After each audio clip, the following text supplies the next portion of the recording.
At 4:52 in the morning, Brian Holloway called police to report his wife missing.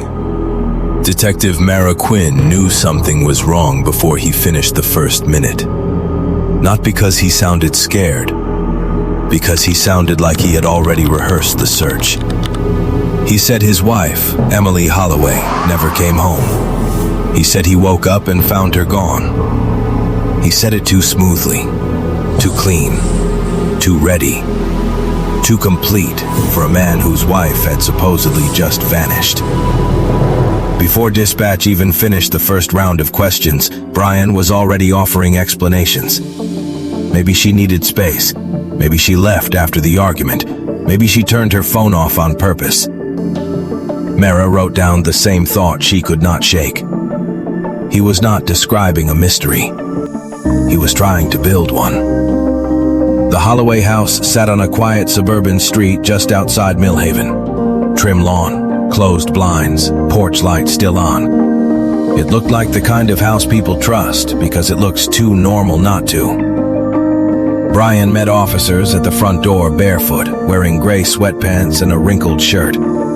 His eyes were red, but his hands were steady. That detail stayed with Mara. Real panic moves through the body. Brian looked like a man performing what panic should look like. Emily Holloway was 32, organized, punctual, known for answering texts almost immediately. She returned calls. She kept plans. She did not disappear in the middle of the night without her car, her purse, or her charger. All three were still in the house. Only her phone was gone. Brian said they had argued. He said Emily wanted space. He said she stormed out. He said he assumed she would cool off and come back. But every sentence sounded polished. When Mara asked when he last saw Emily alive, he said 11:30. Then he paused and changed it to midnight. A small correction, the kind liars hope nobody notices. Inside the house, nothing looked messy. That was the problem. The kitchen counters looked wiped too recently, not tidy, corrected. The floor near the hallway reflected light strangely, like it had been cleaned in a hurry. And the bleach smell did not move through the whole house. It stayed in one narrow stretch leading toward the laundry room. Brian noticed Mara looking that way, too quickly. He smiled and said the laundry room always stayed locked because the latch was broken. Mara asked why a broken latch needed a key. He had no good answer. When officers opened the door, the room felt colder than the rest of the house. The tile floor near the drain was still damp. The washing machine was off, but warm. And beneath its front edge, barely visible in shadow, was a small silver earring. Emily's sister identified it later, without hesitation. That was the moment Mara stopped thinking about a missing woman and started thinking about a crime scene. Luminol confirmed it. The floor lid first, then the baseboard, then the side of the utility sink, then the drain. Someone had tried to wash that room clean. Someone had failed. Brian watched from the hallway with his arms folded, saying almost nothing. That silence bothered Mara more than the bleach. Because silence can be fear, but it can also be calculation. A neighbor across the street told police she heard one scream at 11:12. Not a long scream, one short one. Another neighbor said the garage light was still on after 1 in the morning. A third remembered hearing a vehicle leave, then return much later than usual. Security footage from the corner showed Brian's SUV pulling away at 1:19 a.m. He had never mentioned leaving.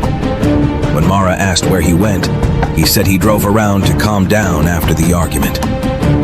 He said it in the same smooth voice he had used on the call, but the SUV's GPS history had been manually cleared. That was when the call at 4:52 stopped sounding worried and started sounding strategic. Too early, too certain, too ready for a man who still believed his wife might walk back through the front door. Mara began to think Brian had not called because Emily was missing. He had called because he needed police moving before sunrise. Then the medical examiner gave her the answer she had been dreading. Based on body temperature, blood loss, and the condition of the cleaned room, Emily was likely dead hours before the missing person call. That changed the entire case. Brian had not reported a disappearance. He had reported a missing wife after the murder was already over. Search teams widened the radius along the county roads leaving Millhaven. One traffic camera caught the SUV with mud sprayed over part of the rear plate. Another almost caught the turnoff point, but missed him by less than 2 minutes. The gap closed at a gas station 14 miles away. A clerk remembered the purchase because it happened just after 2 in the morning. Bleach, rubber gloves, a black tarp, paper towels, bought by a man who looked calm enough to count exact change. The receipt put order into the night. Argument, blood, laundry room, garage, drive, supplies. The story was no longer spreading. It was tightening. Back at the house, officers found something stranger in the basement. A child's drawing. It showed a man, a woman, and a dark square beneath the house. Emily had no children, and the paper was old, older than her marriage, older than some of the paint in the basement itself. That was the first moment Mara looked at the house as if it might have a memory. When she pulled the property history, one name surfaced almost immediately. Nora Holloway, Brian's first wife. 8 years earlier, Nora had disappeared from that same address. The case had gone cold. No body, no confession, no charges. Just a missing woman and a husband who had sounded devastated. Mara went back through the old file and found what earlier detectives had missed. The same over-explaining, the same controlled grief, the same need to shape the search before it began. The house had seen this before, and now it was seeing it again. Ground-penetrating radar was brought in that afternoon. The signal lit beneath one section of the basement slab near the far wall. Only one section. Its concrete was slightly different in color, smoother, newer. Just subtle enough that nobody had paid attention until they had reason to. Brian stopped speaking the moment he heard the word excavation. His lawyer arrived before the first cut was made. Under the slab, police found human remains wrapped in degraded plastic. Dental records confirmed them 2 days later. Nora Holloway had been under that basement floor for 8 years. That discovery turned Emily's death into something worse than a domestic homicide. It turned it into a pattern. Emily had not uncovered a single lie. She had uncovered a burial.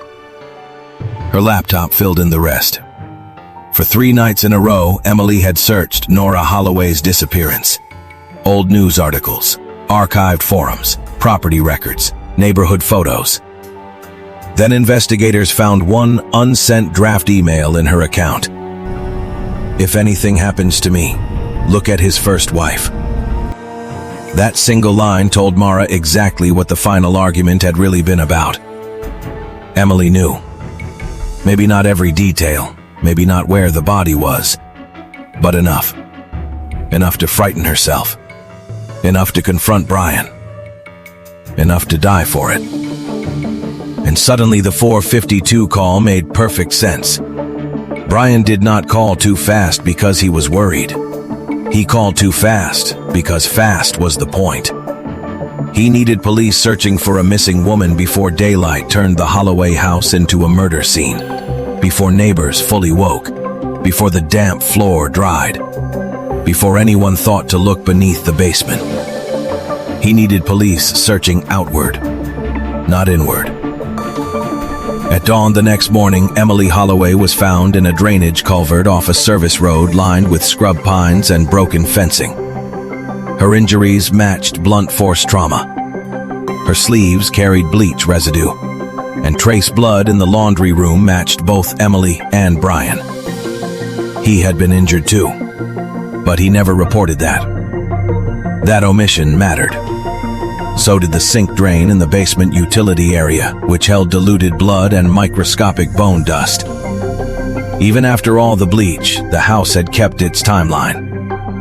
The final interview took place just after sunrise. Mara sat across from Brian in a gray room with a metal table and a recorder between them. She placed the 452 call log in the center first, then the gas station receipt, then the luminol photographs, then a still from the SUV footage, then Nora. She did not raise her voice. She did not need to. "You weren't early because you were scared," she said. "You were early because you were finished." For the first time since police arrived, Brian lost control of his face. It was brief, a blink, a tightening at the mouth, a dead look replacing the rehearsed one. But Mara saw it, and in interviews like that, one honest second can tell you more than an hour of answers.